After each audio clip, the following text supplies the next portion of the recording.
Welcome to competitive cracker. എൻ്റെ പേര് ഷൈജു. അപ്പൊ അങ്ങനെ നമ്മുടെ കുറച്ച് നാളത്തെ കാത്തിരിപ്പുകൾക്ക് ശേഷം എക്സാമിനേഷൻ ഡേറ്റ് PSC ഒഫീഷ്യലായിട്ട് പുറത്തുവിട്ടിരിക്കുകയാണ്. അതായത് നമ്മുടെ എല്ലാവരും നമ്മൾ എഴുതാൻ പോകുന്ന നമ്മുടെ 10th പ്രിലിംസിനകത്ത് വരുന്ന വളരെ പ്രധാനപ്പെട്ട എല്ലാ പരീക്ഷകളുടെയും ഡേറ്റ് PSC ഒഫീഷ്യലായിട്ട് പുറത്തുവിട്ടിരിക്കുകയാണ്. സോ കൃത്യം നമ്മുടെ മുമ്പിലെ ഡേറ്റ് വന്നിരിക്കുകയാണ്. ഇനിയുള്ള ഓരോ ദിവസങ്ങളും ഓരോ മണിക്കൂറുകളും ഓരോ മിനിറ്റുകളും നമ്മളെ സംബന്ധിച്ച് നോക്കുമ്പോൾ വളരെ ഇമ്പോർട്ടൻ്റ് ആണ്. അതായത് സാധാരണഗതിയിലെ ഈ ഒരു 80% ഉദ്യോഗാർത്ഥികളും ഈ എക്സാമിനേഷൻ ഡേറ്റ് വന്നതിന് ശേഷം പഠിക്കാം എന്ന് ചിന്തിക്കുന്നവരാ കൂടുതലും. അപ്പൊ നമ്മൾ ഇതിനു മുമ്പ് ഒരു കാര്യം പറഞ്ഞിട്ടുണ്ടായിരുന്നു. അതായത് ഡിസംബർ മാസത്തിലെ പരീക്ഷ ഉണ്ടാകും എന്നുള്ള കാര്യം കൃത്യമായിട്ട് PSC നേരത്തെ പറഞ്ഞിട്ടുണ്ടായിരുന്നു. എന്നിരുന്നാലും ഡിസംബർ മാസം എപ്പോഴാണ് പരീക്ഷ ഉണ്ടാവുക, തുടക്കത്തിലാണോ അവസാനമായിരിക്കുമോ എന്നുള്ള കാര്യത്തിൽ ഒരു ആശയക്കുഴപ്പം ഉണ്ടായിരുന്നു. സോ നമ്മുടെ LGSന്റെ 1-2 ഘട്ട പരീക്ഷകൾ ബാക്കി നിൽക്കുന്നത് കൊണ്ട് തുടക്കത്തിലല്ല, ഏറ്റവും അവസാന ഭാഗമാണ്. അതായത് 28-ാം തീയതിയാണ് പരീക്ഷ. സോ ആ 28-ാം തീയതി പരീക്ഷ എഴുതാൻ പോകുമ്പോൾ നിങ്ങൾ എന്തൊക്കെയാണ് പ്രിപ്പയർ ചെയ്യേണ്ടത്, എങ്ങനെയാണ് പ്രിപ്പയർ ചെയ്യേണ്ടത്, ഏതൊക്കെ മേഖലകളാണ് ഇനി കേന്ദ്രീകരിക്കേണ്ടത്, ഇനി നിങ്ങളുടെ മുമ്പിൽ എത്ര ദിവസം ബാക്കിയുണ്ട്, ആ ദിവസങ്ങൾ എങ്ങനെയാണ് ഫലപ്രദമായിട്ട് പ്രയോജനപ്പെടുത്തേണ്ടത് എന്നുൾപ്പെടെയുള്ള കംപ്ലീറ്റ് കാര്യങ്ങളാണ് നമ്മൾ ഇന്നത്തെ വീഡിയോയിൽ പറയാൻ പോകുന്നത്. അതായത് ഇനിയും പഠിച്ചു തുടങ്ങിയിട്ടില്ലെങ്കിൽ പോലും നിങ്ങൾക്ക് അടുത്ത ഒരു 85-90 ദിവസങ്ങളാണ് നിങ്ങളുടെ മുമ്പിലുള്ളത്. അടുത്ത ഒരു 90 ദിവസം നിങ്ങൾ എങ്ങനെയാണ് ഫലപ്രദമായിട്ട് പ്രയോജനപ്പെടുത്തി എടുക്കേണ്ടത്, ഏതൊക്കെ മേഖലകൾ കേന്ദ്രീകരിച്ചുകൊണ്ടാണ് നിങ്ങൾ ഇനി പോകേണ്ടത്, അതോ ആഴത്തിലുള്ള പഠനമാണോ വേണ്ടത് എന്നുൾപ്പെടെയുള്ള കാര്യങ്ങളാണ് പറയുന്നത്. നമ്മൾ എഴുതാൻ പോകുന്ന 10th പ്രിലിംസിന്റെ പരീക്ഷയാണ്. അതുകൊണ്ട് നമുക്ക് കൃത്യമായിട്ട് ഗൈഡൻസ് വേണം. കാരണം പരീക്ഷ എഴുതാൻ പോകുമ്പോൾ നമ്മുടെ മുമ്പിലുള്ള ക്വസ്റ്റ്യൻ പേപ്പർ എങ്ങനെ ആയിരിക്കണം എന്നുള്ള കാര്യത്തിൽ ആധികാരികമായ ഒരു ബോധ്യം നമ്മുടെ മുമ്പിൽ വേണം. ആ ബോധത്തോടുകൂടി വേണം എക്സാം ഹാളിലേക്ക് കടക്കാൻ. അല്ലാതെ എന്തെങ്കിലുമൊക്കെ പഠിച്ചുകൊണ്ട് പോയിട്ട് നമ്മൾ എക്സാം ഹാളിൽ പോയി ഇരിക്കുമ്പോൾ ഏതെങ്കിലും രീതിയിലുള്ള ചോദ്യങ്ങൾ വന്നു കഴിഞ്ഞാൽ നമുക്ക് നല്ല രീതിയിൽ ഷൈൻ ചെയ്യാൻ പറ്റത്തില്ല. അപ്പൊ അതുകൊണ്ട് തുടക്കത്തിൽ 1-2 കാര്യങ്ങൾ പറഞ്ഞതിന് ശേഷം എങ്ങനെയാണ് പഠിക്കേണ്ടതെന്നുള്ള കംപ്ലീറ്റ് കാര്യങ്ങൾ ഇന്നത്തെ വീഡിയോയിൽ നിങ്ങൾക്ക് കിട്ടും. ഈ വീഡിയോ കണ്ടു കഴിയുമ്പോൾ തീർച്ചയായിട്ടും നിങ്ങൾക്ക് എങ്ങനെയാണ് പഠിക്കേണ്ടത് എന്നുള്ള കാര്യത്തിൽ കൃത്യമായിട്ടൊരു ടൈം ടേബിൾ കൂടി നിങ്ങളുടെ മുമ്പിലേക്ക് വരുവാണ്. അതായത് നമ്മൾ എഴുതാൻ പോകുന്ന പ്രധാനപ്പെട്ട പരീക്ഷകൾ എന്ന് പറഞ്ഞു കഴിഞ്ഞാൽ ഏറ്റവും കൂടുതൽ ഉദ്യോഗാർത്ഥികൾ എഴുതുന്ന പ്രധാനപ്പെട്ട പരീക്ഷ എന്ന് പറഞ്ഞാൽ നമ്മുടെ സെക്രട്ടേറിയറ്റ് OAയുടെ പരീക്ഷയാണ്. സോ ഇതൊരു 10th ലെവൽ പരീക്ഷയാണ്. വളരെ പ്രധാനപ്പെട്ട പരീക്ഷയാണ്. ഒരുപാട് ഉദ്യോഗാർത്ഥികൾ 8 ലക്ഷത്തിനോട് അടുത്ത് അല്ലെങ്കിൽ 8 ലക്ഷത്തിന് മേലെ ആ ഒരു റേഞ്ചില് 8 ലക്ഷത്തില് ആ ഒരു റേഞ്ചില് ഉദ്യോഗാർത്ഥികൾ എഴുതുന്ന വളരെ പ്രധാനപ്പെട്ട പരീക്ഷയാണ് സെക്രട്ടേറിയറ്റ് OAയുടെ പരീക്ഷ. ഇതൊരു സ്റ്റേറ്റ് വൈഡ് എക്സാം ആണ്. ഇത് ജില്ലാതല പരീക്ഷയല്ല, ഒരു സ്റ്റേറ്റ് വൈഡ് എക്സാം ആണെന്നുള്ള കാര്യം കൂടി ഓർമ്മിപ്പിക്കുന്നു.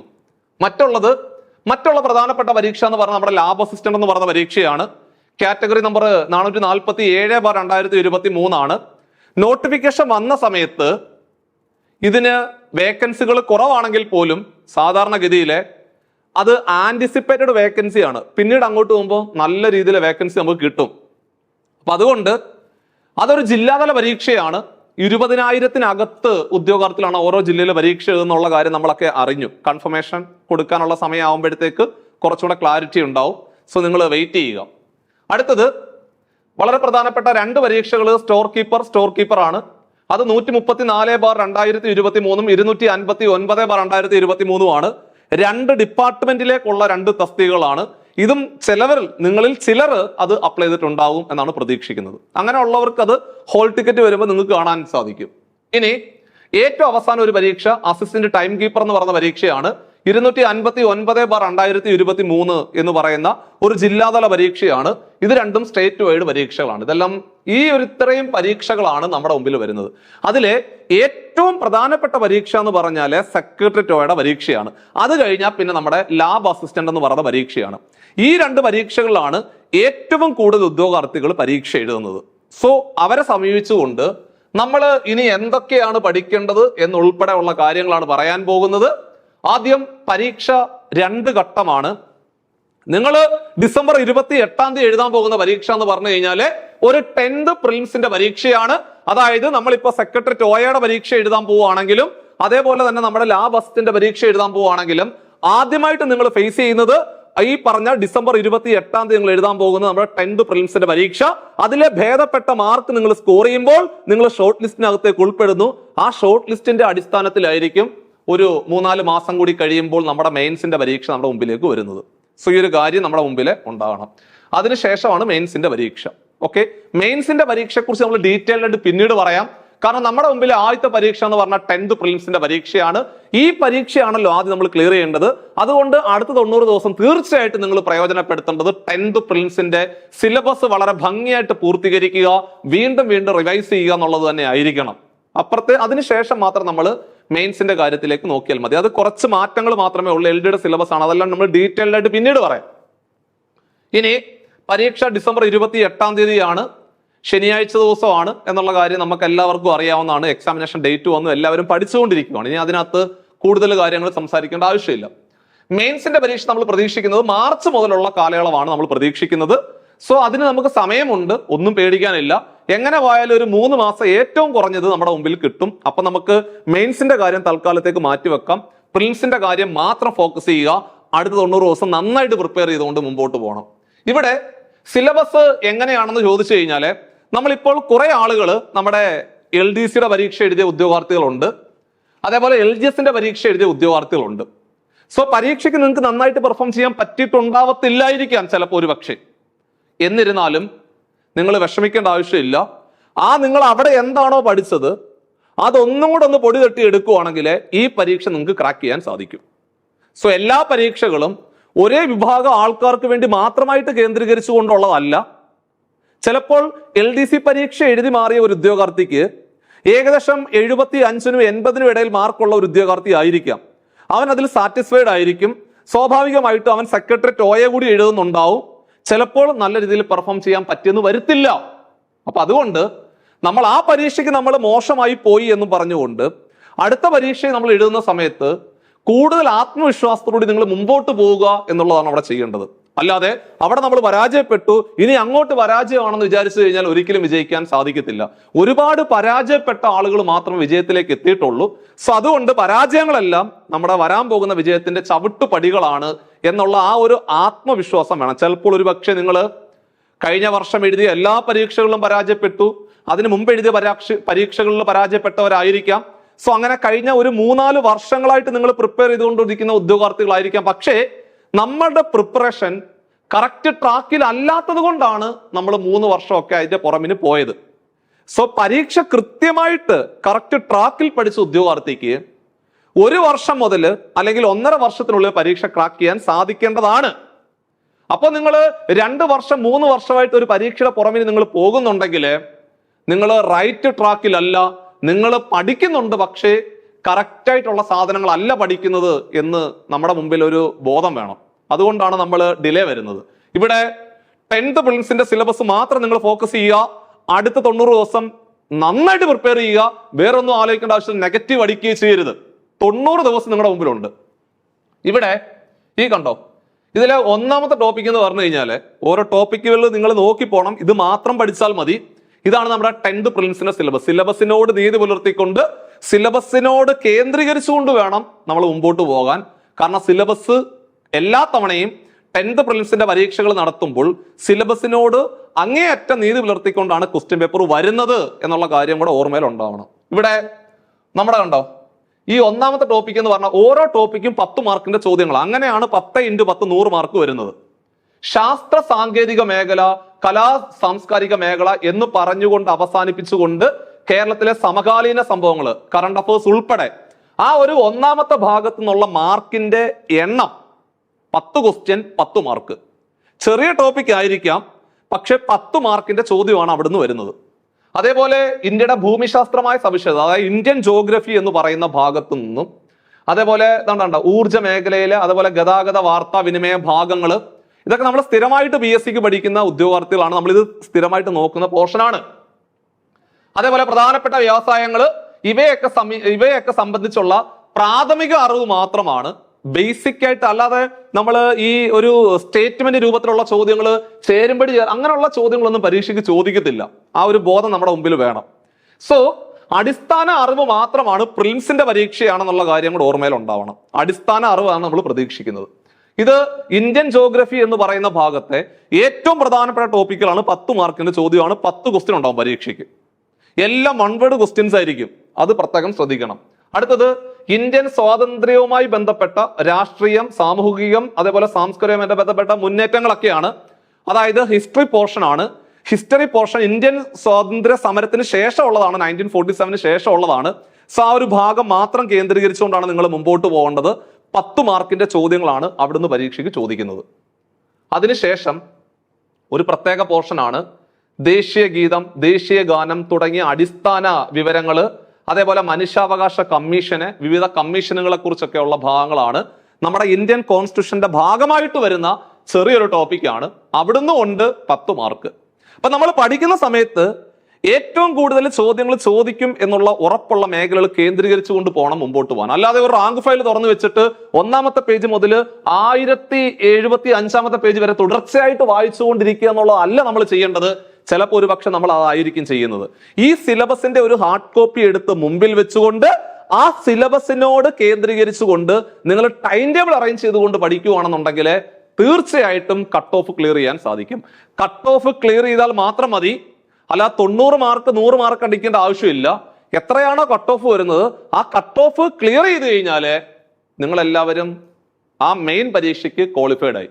ആ മെയിൻ പരീക്ഷയ്ക്കാണ് ഏറ്റവും കൂടുതൽ മാർക്ക് വാങ്ങിക്കുന്ന ഉദ്യോഗാർത്ഥി റാങ്ക് ലിസ്റ്റിന്റെ ആദ്യ ഭാഗത്തേക്ക് വരുന്നത്. അപ്പൊ സമീപിച്ച് നോക്കുമ്പോൾ നമ്മൾ ഒരു കട്ട് ഓഫ് ക്ലിയർ ചെയ്യുക എന്നുള്ളത് മാത്രമാണ് നമ്മുടെ മുമ്പിലുള്ള ലക്ഷ്യം. പ്രിലിംസിന്റെ പരീക്ഷയ്ക്ക് കട്ട് ഓഫ് ക്ലിയർ ചെയ്യുക എന്നുള്ളതാണ് ലക്ഷ്യം. സോ അതുകൊണ്ട് ഈ നമ്മൾ സാധാരണ നമ്മുടെ മുമ്പിലുള്ള ഈ ഇൻസ്റ്റഗ്രാം, ഫേസ്ബുക്ക് പോലുള്ള സോഷ്യൽ നെറ്റ്വർക്ക്, സമയം കളയുന്ന സോഷ്യൽ നെറ്റ്വർക്കുകളെല്ലാം പൂർണ്ണമായിട്ട് ഉപേക്ഷിച്ചുകൊണ്ട് നിങ്ങൾ അടുത്ത 90 ദിവസം നിങ്ങളിലേക്ക് മാത്രമായിട്ട് കേന്ദ്രീകരിച്ചുകൊണ്ട് സിലബസിനകത്ത് നിന്നുകൊണ്ട് കൃത്യമായ ടൈം ടേബിൾ അറേഞ്ച് ചെയ്തുകൊണ്ട് 90 ദിവസം വളരെ ഫലപ്രദമായിട്ട് പ്രയോജനപ്പെടുത്തി എടുക്കുകയാണെന്നുണ്ടെങ്കിൽ നമുക്ക് പരീക്ഷ ക്രാക്ക് ചെയ്യാൻ സാധിക്കും. ഇപ്പൊ നമ്മൾ പറഞ്ഞു പോയത് 4 ടോപ്പിക്കാണ്, 40 മാർക്കിന്റെ ചോദ്യങ്ങളാണ് പറഞ്ഞു പോയത്. അടുത്തത് കേരള ജോഗ്രഫി എന്ന് പറയുന്ന ഭാഗവും അതേപോലെ വീണ്ടും ഹിസ്റ്ററിയുമായിട്ട് കേരള റെനൈസൻസ് എന്ന് പറയുന്ന ഭാഗമാണ്. അതായത് നമ്മുടെ കേരളത്തിലെ സാമൂഹിക പരിഷ്കരണം, അതേപോലെ അതിന് നേതൃത്വം വഹിച്ച നേതാക്കന്മാര്, അയ്യങ്കാളി, ചട്ടമ്പി സ്വാമി, ശ്രീനാരായണ ഗുരു പോലെയുള്ള സാമൂഹിക നവോത്ഥാന നായകന്മാരുടെ ഒക്കെ ഉള്ളൊരു പോർഷൻ ഉണ്ട്. അതും 10 മാർക്കിന്റെ ചോദ്യമാണ്. അപ്പൊ നോക്കിയേ, ഇപ്പൊ നമ്മൾ 60 മാർക്കിന്റെ കാര്യങ്ങൾ പറഞ്ഞു. അതായത് ഒന്നും കൂടെ പറഞ്ഞു കഴിഞ്ഞാല് നമ്മുടെ ശാസ്ത്ര സാങ്കേതിക മേഖല എന്ന് പറയുന്ന ഭാഗവുമായി തുടങ്ങിയിട്ട് അവിടെ 10 മാർക്ക്, ഇന്ത്യൻ ജോഗ്രഫിക്ക് എത്തുന്ന 10 മാർക്ക്, സ്വാതന്ത്ര്യ സമരത്തിന് ശേഷമുള്ള ഹിസ്റ്ററി പറഞ്ഞപ്പോൾ അതിനകത്തുനിന്ന് 10 മാർക്ക്, അതേപോലെ നമ്മുടെ ദേശീയഗാനം, ദേശീയഗീതം, അതായത് കോൺസ്റ്റിറ്റ്യൂഷൻ അകത്ത് വരുന്ന ഈ ഒരു കമ്മീഷനുകളെ കുറിച്ചൊക്കെ ഉള്ള ഭാഗം, അവിടെ നിന്നും 10 മാർക്ക്. അതേപോലെ കേരളത്തിന്റെ നമ്മുടെ ജോഗ്രഫി പോർഷൻ ആണ്, അവിടുന്ന് ഒരു 10 മാർക്കിന്റെ ചോദ്യങ്ങളും, ഇന്ത്യൻ സ്വാതന്ത്ര്യ സമരവും അതുമായിട്ട് ബന്ധപ്പെട്ടുകൊണ്ടുള്ള കാര്യങ്ങളും, അതേപോലെ കേരള റെനൈസൻസ് എന്ന് പറയുന്ന ഭാഗത്തു നിന്നുള്ള 10 മാർക്കും. ഇപ്പൊ ഏകദേശം 60 മാർക്ക് നമ്മുടെ മുമ്പിൽ നിന്ന് മാറി. അപ്പൊ സിലബസ് എടുത്തു വെക്കുമ്പോൾ ഈ ഒരു പോർഷൻ തന്നെയാണോ നിങ്ങൾ പഠിക്കുന്നതെന്ന് ആലോചിക്കണം. ചട്ടമ്പി സ്വാമി തന്നെയാണോ പഠിച്ചത്, അല്ലെങ്കിൽ ശ്രീനാരായണ ഗുരു നിങ്ങൾ സിലബസിനോട് നീതി പുലർത്തിയിട്ടുണ്ടോ എന്ന് മാത്രം നിങ്ങൾ നോക്കിപ്പോയാൽ മതി. അങ്ങനെ 60 മാർക്ക് അവിടെ അവസാനിച്ചു. ബാക്കിയുള്ള 40 മാർക്കാണ് പറയാൻ പോകുന്നത്. ആ 40 മാർക്കിനകത്ത് ഇവിടെ മക്കളെ സയൻസ് എന്ന് പറയുമ്പോൾ നമുക്കറിയാം ബയോളജി ഉണ്ട്, ഫിസിക്സ് ഉണ്ട്, കെമിസ്ട്രി ഉണ്ട്. അതിനകത്ത് ബയോളജിക്കകത്ത് നിന്ന് മാത്രം 10 മാർക്കിന്റെ ക്വസ്റ്റ്യൻ ഉണ്ട്. എന്താ അവസ്ഥ നോക്കിയേ, ബയോളജി ഭാഗം മാത്രം. അപ്പൊ നമ്മൾ പഠിക്കുമ്പോൾ ഏതൊക്കെ മേഖലകൾ കേന്ദ്രീകരിക്കണം എന്നുള്ളതാണ് പറയുന്നത്. അപ്പൊ ഈ ബയോളജി മാത്രം 10 ചോദ്യങ്ങൾ പരീക്ഷയ്ക്ക് ചോദിക്കുകയാണ്. അത് മനുഷ്യ ശരീരത്തെ കുറിച്ചുള്ള പൊതു അറിവ് എന്ന് പറയുന്ന ഭാഗം. അവിടെ നിന്ന് ഇങ്ങോട്ട് വന്നിട്ട് 7 ടോപ്പിക്കാണ് നിങ്ങൾക്ക് പഠിക്കാനുള്ളത്. ഈ 7 ടോപ്പിക്കിൽ നിന്നുള്ള 10 ചോദ്യങ്ങളാണ് പരീക്ഷയ്ക്ക് ചോദിക്കുന്നത്. കണ്ടോ?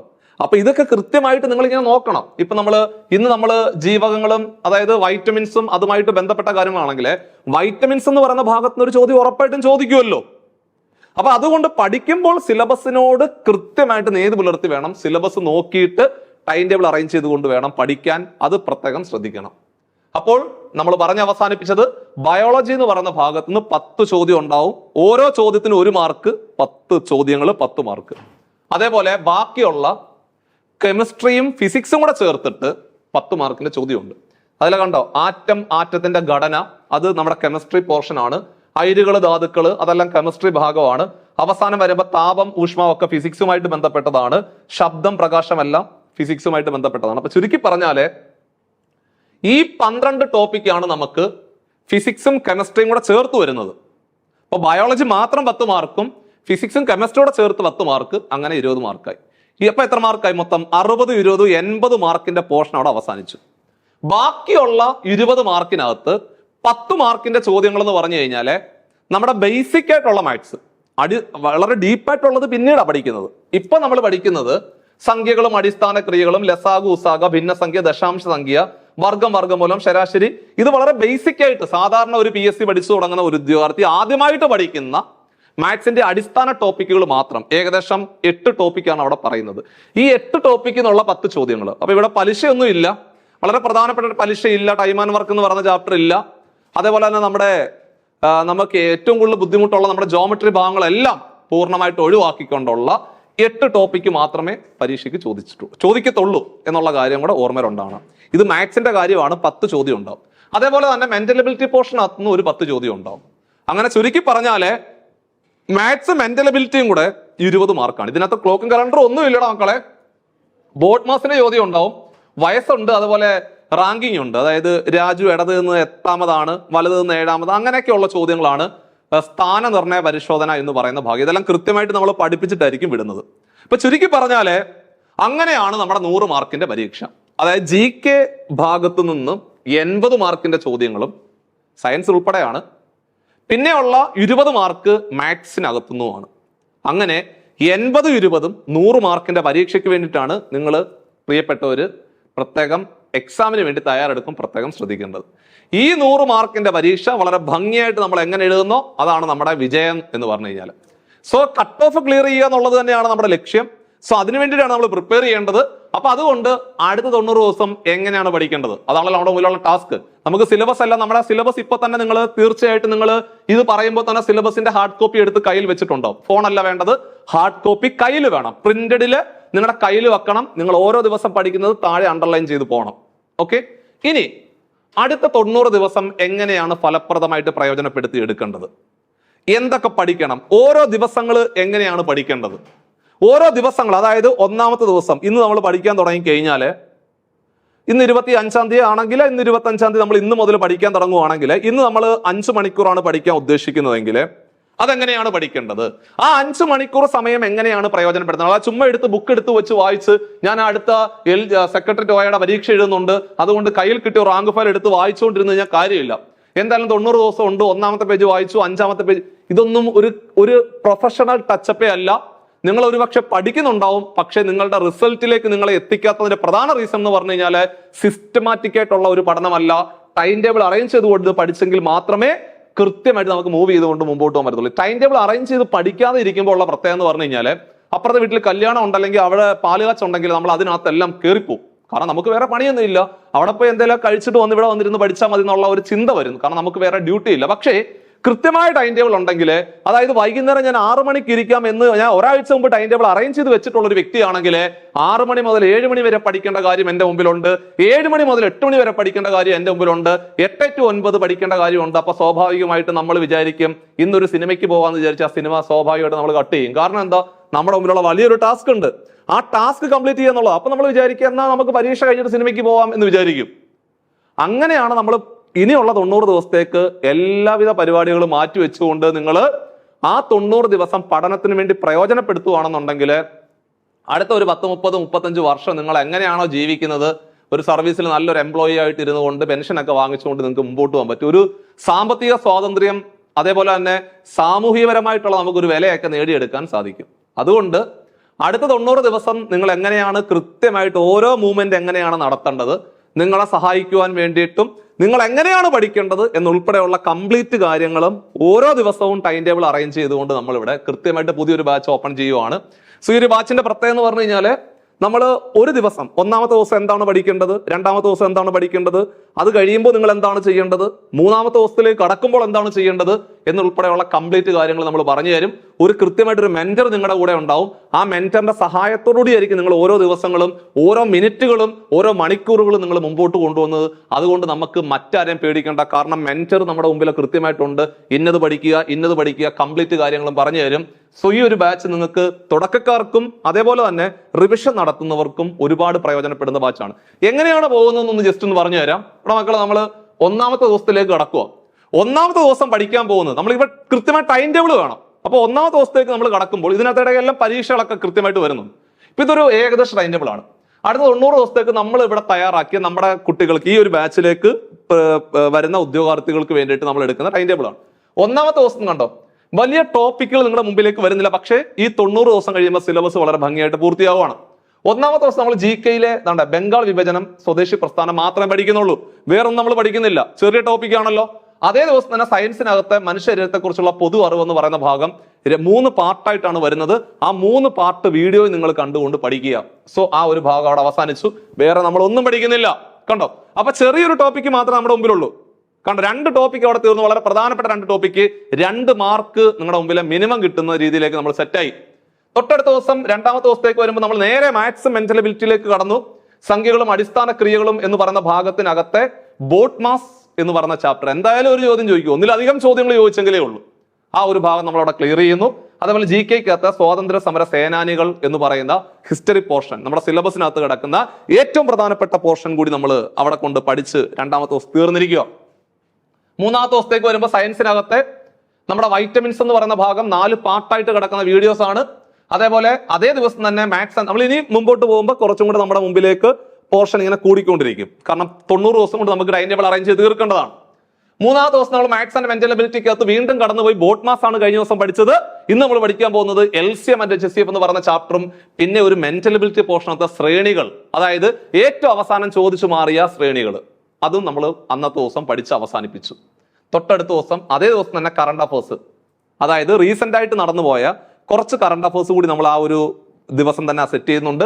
നാലാമത്തെ ദിവസത്തേക്ക് പോകുമ്പോൾ കുറച്ചുകൂടി കണ്ടോ, ഹിസ്റ്ററിക്കകത്ത് തന്നെ വളരെ പ്രധാനപ്പെട്ട പോർഷൻസ് ആണ്. അതായത് ദേശീയ പ്രസ്ഥാനങ്ങൾ, മുസ്ലിം ലീഗ്, അതേപോലെ മിന്റോ മോർലി ഭരണപരിഷ്കാരങ്ങൾ, ഹോം റൂൾ പ്രസ്ഥാനം, സിവിൽ നിയമ ലംഘന പ്രസ്ഥാനം ഉൾപ്പെടെയുള്ള ഒരു പോർഷനാണ് നമ്മൾ അന്ന് അവിടെ പഠിക്കുന്നത്. അങ്ങനെ പഠിച്ചുകൊണ്ട് നമ്മൾ ആ ഒരു ഭാഗം അവിടെ അവസാനിപ്പിച്ചു. കാരണം അതൊരു വലിയൊരു പോർഷൻ ആയിരുന്നു. അതുകൊണ്ട് നമ്മൾ അവിടെ ആ ഒരു ഭാഗം അവിടെ പഠിച്ച് അവസാനിപ്പിച്ചു.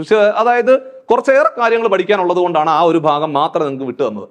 അഞ്ചാമത്തെ ദിവസം മാത്സ് ആൻഡ് മെന്റൽ എബിലിറ്റിക്കകത്ത് വളരെ പ്രധാനപ്പെട്ട ഭിന്നസംഖ്യകളുമായി ബന്ധപ്പെട്ടതാണ്. ഒരുപാട് കാര്യങ്ങൾ പഠിക്കാനുള്ളത് കൊണ്ട് ഭിന്നസംഖ്യകളെ കൂട്ടാൻ, കുറയ്ക്കാൻ, ഗുണിക്കാൻ, ഹരിക്കാൻ, അതേപോലെ തന്നെ വരിക്കണക്കായിട്ട് വരുന്ന ചോദ്യങ്ങൾ, അല്ലെങ്കിൽ 2 ഭിന്നസംഖ്യകളുടെ ഇടയിൽ വരുന്ന ഭിന്നസംഖ്യ ഏത്, അല്ലെങ്കിൽ കുറെ ഭിന്നസംഖ്യകൾ എന്നിട്ട് ആരോഹണക്രമം, അവരോഹണക്രമം ഉൾപ്പെടെയുള്ള കംപ്ലീറ്റ് കാര്യങ്ങളാണ് നമ്മൾ അവിടെ പറയുന്നത്. അത് നമ്മൾ മറ്റൊരു പ്രധാനപ്പെട്ട ഭാഗമാണ്, അത് പ്രത്യേകം ശ്രദ്ധിക്കേണ്ടതാണ്. അത് മാത്രം പഠിച്ചുകൊണ്ട് ആറാമത്തെ ദിവസത്തേക്ക് നമ്മൾ കടക്കുന്നു. ആറാമത്തെ ദിവസത്തേക്ക് നമ്മൾ കേരള ഹിസ്റ്ററിയാണ് എടുക്കുന്നത്. കാരണം ഇതുവരെ നമ്മൾ കേരള ഹിസ്റ്ററി പഠിച്ചില്ല. വളരെ രസകരമായ ടോപ്പിക്കിലേക്കാണ് നമ്മൾ കടക്കുന്നത്. കേരളത്തിലെ പ്രധാനപ്പെട്ട സമരങ്ങളും, ഐക്യ കേരള, അതുപോലെ വേലൂർ കലാപം, 1857 വിപ്ലവം വരെയുള്ള സാമൂഹിക സാഹചര്യം, 1857 വിപ്ലവം. 1857 വിപ്ലവം ഇല്ലാത്ത പരീക്ഷയുടെ ക്വസ്റ്റ്യൻ പേപ്പർ ഇല്ല എന്നുള്ള കാര്യം നമുക്ക് എല്ലാവർക്കും അറിയാവുന്നതാണ്. ഇങ്ങനെ ഓരോ ദിവസങ്ങൾ ഇപ്പൊ കണ്ടോ, കറക്റ്റ് 6 ദിവസം കഴിഞ്ഞു.